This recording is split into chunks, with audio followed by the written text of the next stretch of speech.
တရုတ်ဆောင်တယောက်ဖြစ်ပြီးတော့ဘာလို့လှုပ်တာလဲဆိုတာမျိုးအမကမေးချင်တာတရုတ်ဆောင်ဆိုတာကွာလွယ်လွယ်ကူကူရတဲ့နေရာမဟုတ်ဘူးသိလားတရုတ်ဆောင်တယောက်ဖြစ်နေပြီးတော့ဒီဟေမန်အောင်ဆိုပြီးနာမည်တစ်ခုဖြစ်လာမှာပြီးတော့ဆုံးသွားတဲ့သူ့ရဲ့အဖေဆုံးသွားတဲ့သူ့အဖေဆိုမြင်ဆိုင်သားအောင်တကယ်နာမည်ကြီးတယ်ဘာဖြစ်လို့ဒီပတ်စံ9000ခွဲလောက်ကို तू ဘာလို့ဒီလိုလုပ်တာတော့ဘာဖြစ်သွားအောင်လို့ချမ်းသာသွားမှာလား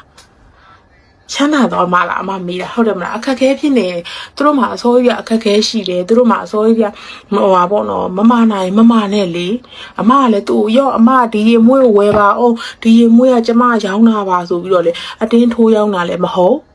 အမလည်းမရောင်းဒီရေမွေးကသူကအကူကြီးတောင်းပြီးအမရောင်းတာကအမဆက်ပြပဲအမရောင်းတာအမဆက်ပြဝယ်ရင်ကနေပြီးတော့ဒီရေမွေးလေးလမ်းကြုံဝယ်ပေးပါဆိုလို့ကိုကလမ်းကြုံဝယ်ပေးတာလေကျေးဇူးတော်တရားမှာတချို့တွေဆိုရင်လမ်းကျုံသွားဝယ်မိုးဘိုးပေးရတော့ဘာလို့လုပ်တာကိုကမိုးဘိုးလည်းမလို့ချင်ပါဘူးမလေးဘာမှမလို့ချင်ဘူးသူ့ကိုလမ်းကျုံကိုဆက်ပြလေးမှားရင်းနဲ့ဒီရေမွေးလေးနဲ့တွဲပြီးတော့ထည့်ပေးလိုက်တာအခုကျတော့နိမနေ line မတင်ချင်မတင်ချင်နေစောက်ကျူးမဆိုင်ဘူးဆိုတဲ့အခါကျတော့ဟဲဒါမင်းသမီးတယောက်လုပ်ရမယ့်အလုပ်ရက်လားဟမ်ကိုနာမည်ကိုမထောက်ဘူးဆိုရင်တော့မှသုံးသွားတဲ့ကိုမိဘရဲ့နာမည်ကိုထောက်တဲ့နယ်လေ